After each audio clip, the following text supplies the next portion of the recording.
അയ്യോ തൊണ്ട. Hello guys, ഇന്ന് നമുക്ക് ബാക്ക് ടു ഷെഫീൽഡ്. എന്നിട്ട് നമ്മൾ എന്താ ചെയ്യുന്നത്? ഇൻട്രോയ്ക്ക് കൂട്ടാത്ത ഒരാളാണ്.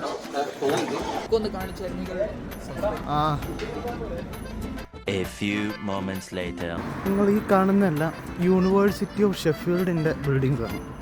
ഇവിടെ ഷെഫീൽഡ് ടോട്ടലായിട്ട് 2 യൂണിവേഴ്സിറ്റിയാണുള്ളത്. ഒന്ന് യൂണിവേഴ്സിറ്റി ഓഫ് ഷെഫീൽഡും ഷെഫീൽഡ് ഹാലം യൂണിവേഴ്സിറ്റി. നമ്മളൊക്കെ ഷെഫീൽഡ് ഹാലം യൂണിവേഴ്സിറ്റിയാണ്. യൂണിവേഴ്സിറ്റി ഓഫ് ഷെഫീൽഡ് കോസ്റ്റ്ലിയാണ്, കാരണം അതിൽ മെർജ് ചെയ്യാൻ പോവുകയാണെന്ന് പറയുന്നു. ബട്ട് എപ്പോൾ മെർജ് ചെയ്യാമെന്ന് അറിയത്തില്ല. മെർജ് ചെയ്താൽ നമുക്കാണല്ലേ ബെനിഫിറ്റ്.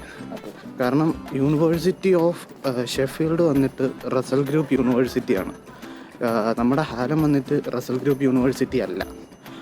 അതുകൊണ്ട് മെർജ് ചെയ്താൽ നമുക്ക് ഉപയോഗം. ഇവിടെ ഫീസും കൂടുതലാണ്. ഇവിടെ ഏകദേശം 22,000 പൗണ്ട്സ് അല്ലേ? 30 വരും. ചില കോഴ്സിന് 30 വരും പെർ ഇയർ ആണ്. നിങ്ങളിപ്പോൾ ബാച്ചിലേഴ്സാണ് എടുക്കുന്നതെങ്കിൽ 3 വർഷത്തെ കോഴ്സാണെങ്കിൽ ഓരോ വർഷവും ഏകദേശം 20-25 ലക്ഷത്തോളം യൂണിവേഴ്സിറ്റി ഓഫ് ഷെഫീൽഡിൽ ഫീസ് വരും. പക്ഷേ ഷെഫീൽഡ് ഹാലം നമ്മൾ പഠിക്കുന്ന അവിടെയാണെങ്കിൽ ഒരു വർഷത്തേക്ക് ഏകദേശം ഇപ്പോൾ ഒരു ഫീസ് കൂട്ടി 16 ലക്ഷം സംതിങ് ആണ് ഷെഫീൽഡ് ഹാലത്തിൽ വരുന്നത്. അപ്പോൾ റസൽ ഗ്രൂപ്പ് യൂണിവേഴ്സിറ്റീസ് എന്ന് പറയുന്ന ഒരു അക്രഡിറ്റഡ് സംഭവം എന്തോ ആണ്. ബട്ട് എവിടെ നിന്ന് നിങ്ങൾ പഠിച്ചിറങ്ങിയാലും ഒരേപോലെയാണെന്നാണ് എൻ്റെ ഒരു ഇത്. കാരണം ഇവിടെ പഠിച്ചിറങ്ങിയ ഒരാളും ഹാലത്തിൽ പഠിച്ചിറങ്ങിയ ഒരാളും തമ്മിൽ വലിയ ഡിഫറൻസ് ജോബ് മാർക്കറ്റിൽ ഉണ്ടാക്കുമോ എന്ന് എനിക്ക് തോന്നുന്നില്ല. പേഴ്സണലി എനിക്ക് ഫീൽ ചെയ്യുന്നില്ല. നിങ്ങൾക്ക് സ്കില്ലുണ്ടെങ്കിൽ ജോബ് കിട്ടും, നിങ്ങൾക്ക് സ്കില്ലുണ്ടെങ്കിൽ എവിടെയും കയറി പോവാം, അത്രേ ഉള്ളൂ. ഇന്ന് നമ്മൾ ഫ്രണ്ട്സുമായിട്ട് കറങ്ങാൻ പോവാണ്. കയറ്റമാണ്, വയ്യ കയറാം. അപ്പോൾ ഇന്നത്തെ പരിപാടീസ് എന്താണെന്ന് എനിക്ക് അറിഞ്ഞോളാം. ഇന്ന് എങ്ങനെയൊക്കെ പോകാം, അങ്ങനെയൊക്കെ പോകും. നമുക്കിനി ബാക്കിയുള്ളവരെ മീറ്റ് ചെയ്യാം. ഇപ്പം നിങ്ങൾ ഈ കാണുന്ന ഈ 2 സൈഡിലുള്ളത്, അതേപോലെ അവിടെ ഉള്ളത്, ഇത് എല്ലാം സ്റ്റുഡൻറ്റ് അക്കോമഡേഷനാണ്. ഷെഫീൽഡിൽ നിങ്ങൾ വന്ന് എവിടെ തിരിഞ്ഞാലും എല്ലായിടത്തും സ്റ്റുഡൻറ്റ് അക്കോമഡേഷൻ മാത്രമേ കാണാൻ പറ്റൂ. നമ്മളിപ്പോൾ താമസിക്കുന്ന അക്കോമഡേഷൻ തന്നെ ഒരു മാസത്തെ റെൻ്റ്, ഒരു റൂം അതേപോലെ കിച്ചൺ. നിങ്ങൾ ഇതിന് മുമ്പത്തെ വ്ളോഗ് കണ്ടിട്ടുണ്ടെങ്കിൽ അറിയാം. നമ്മുടെ റൂം അതേപോലെ കിച്ചൺ, അതിന് മാത്രമായിട്ട് നമ്മൾ കൊടുക്കുന്ന ഏകദേശം 50,000 റുപ്പീസാണ് പെർ മന്ത്. 15,000 റുപ്പീസ്. ഇവിടെ വീക്ക്ലി ബേസിസ് ആണ്. ഒരു വീക്കിന് 150 പൗണ്ട്സ് അങ്ങനെയൊക്കെയാണ് അക്കോമഡേഷൻ്റെ റേറ്റ് വരുന്നത്. ഇതൊക്കെ ഇപ്പോൾ തുടങ്ങിയ അക്കോമഡേഷൻസ് ആണ്. ഈ കാണുന്നതെല്ലാം അതൊരു അക്കോമഡേഷനാണ്. ഇത് അങ്ങോട്ട് ഇവിടെ കാണുന്ന എല്ലാം, ഈ 2 സൈഡിലുള്ളത് എല്ലാം സ്റ്റുഡൻറ്റ് അക്കോമഡേഷൻസ് ആണ്.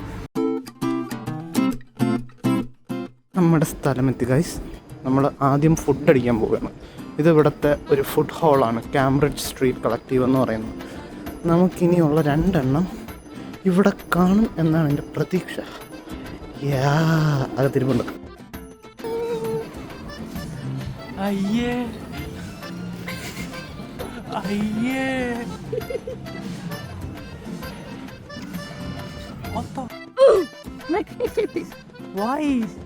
വെറുതെ നീ നിന്റെ അപ്പനെ പോലെ ഇരിക്കുന്നു.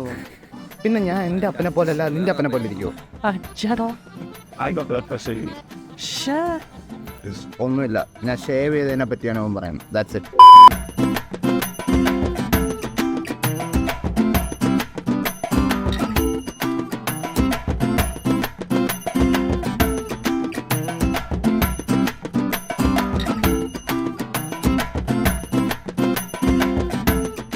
നമ്മൾ ഫുഡ് കഴിക്കാൻ വന്നു. ഞാൻ ആ ഗൈറോ, അതൊരു ഗ്രീക്ക് ഡിഷാണ്. അവിടെ നിന്ന് ഞാൻ എന്തൊരു സാധനം, ചിക്കൻ ഗൈറോസ് മീൽ. ഈ ഗൈറോസ് എന്താണെന്ന് എനിക്കറിയത്തില്ല. പീറ്റ ബ്രെഡ് ഉണ്ട്, ചിക്കൻ ഉണ്ട്, ചിപ്സ് ഉണ്ട്, ടൊമാറ്റോ, അതിൻ്റെ മണ്ടയിൽ എന്തോ സോസ്, പിന്നെ മയോണൈസ് ആണോ എന്ന് എനിക്കറിയത്തില്ല. എന്തായാലും ബാക്കിയുള്ളവർ ഓരോ സ്ഥലത്തുനിന്ന് ഓർഡർ ചെയ്യാൻ പോയിട്ടുണ്ട്. ഇത് എടാ, നീ എന്താ ഓർഡർ ചെയ്തേ? ചിക്കൻ രാമൻ. നീ എന്നാ ഓർഡർ ചെയ്തേ?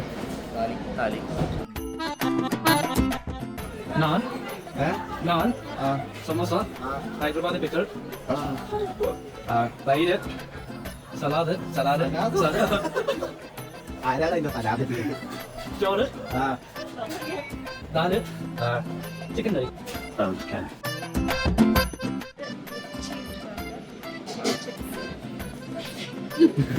ഗൈസ്, ജ്യോതിഷിന്റെ രാമൻ കിട്ടിയില്ല ഗൈസ്.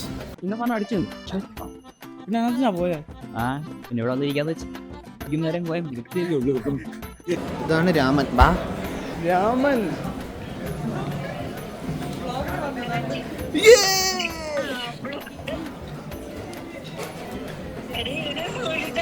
ചീസ് ബർഗർ, താലി, ഏതോ ഇറ്റാലിയൻ ഗ്രീക്ക് സാധനം.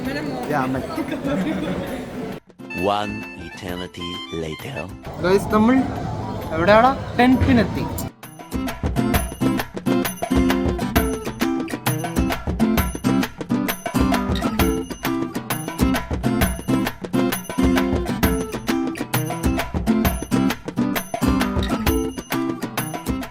Surya, how professional are you? How professional are you?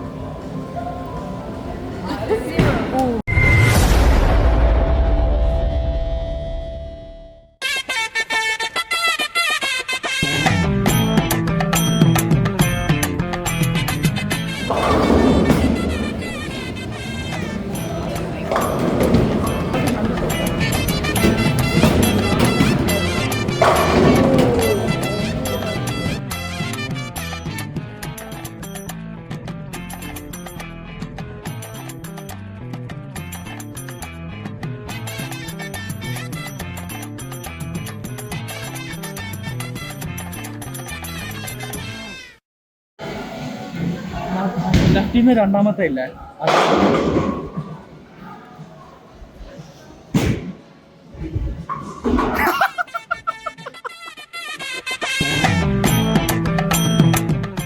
നമ്മളടുത്ത പോകുന്നത് തുള്ളി കളിക്കാൻ, ചാടി കളിക്കാം അല്ലേ? നിർത്ത്, നിർത്ത്. അവിടെ എയർ ഹൗസിൽ എത്തിയിട്ടുണ്ട്.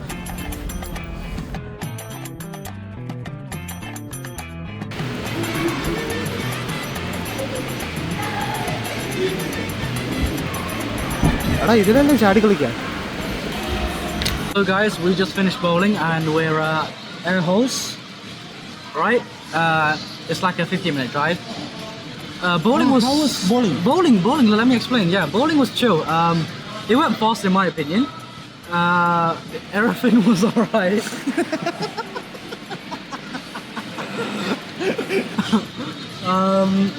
ബോളിംഗ് നമ്മൾ കുറച്ച് ഫാസ്റ്റ് ആയിട്ട് കളിച്ചു അല്ലേ? Yeah. ബോളിങ്ങിന് നമ്മൾ 10 പിന്നിലാണ് പോയത്. ഒരാൾക്ക് എത്ര? 10 ഉണ്ടോ 7 ഉണ്ടോ? ഒരാൾക്ക് ഏകദേശം 7 to 10 pounds ആണ് അടുത്ത് ബുക്ക് ചെയ്തത്. സോ അപ്പോൾ 10 പിന്നിൽ പോയപ്പോൾ എന്നിട്ട് നമ്മൾ ടാക്സി വിളിച്ച് ഇങ്ങോട്ട് വന്നു. ഒരാൾക്ക് ഏകദേശം നാട്ടിലൊരു 1000 rupees ആണ് ബൗളിംഗ്. 1.5 hours. 2 ഗെയിമിന് ഒരാൾക്ക് 1000 രൂപയാണ് നാട്ടിലെ.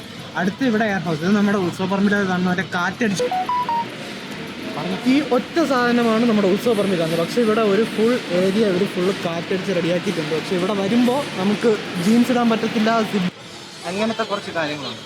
ഗൈസ് നമ്മൾ കയറാൻ പോവുകയാണ്. പക്ഷേ ഇതിനകത്ത് നമുക്ക് ഫോൺ ഇതൊന്നും കൊണ്ട് പോകാൻ പറ്റത്തില്ല. അതുകൊണ്ട് ഫോൺ ഇവിടെ ആയിരിക്കും. നമ്മൾ പോയിട്ട് വന്നിട്ട് ബാക്കി എന്തൊക്കെയാണെന്ന് കാണാം. താനി ഒരു ടാറ്റു കൊടുക്ക്. ഹലോ. ഫൈനലി നമുക്ക് ഫോണകത്ത് കൊണ്ടുപോകാൻ ചോദിച്ചപ്പോൾ പറഞ്ഞു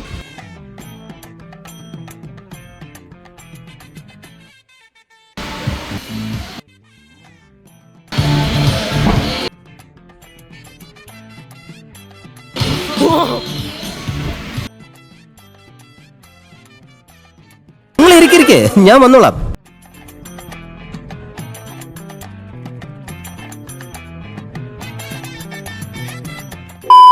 നമ്മൾ എയർ ഹൗസ്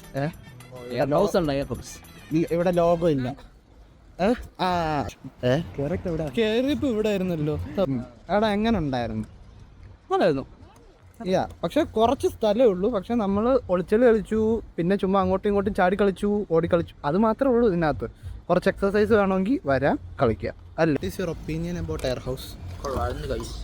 ചുമ്മാ ചാടി കളിക്കുക, അതാണ് ഇതിനകത്ത് നമ്മുടെ ഉത്സവപ്പറമ്പിലൊക്കെ വരുന്ന സാധനം. നമ്മളങ്ങോട്ട് ജ്യോതിഷ്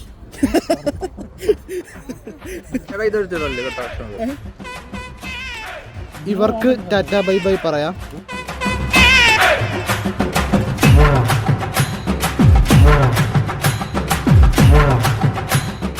ഉണ്ടായിരുന്നു എക്സ്പീരിയൻസ്.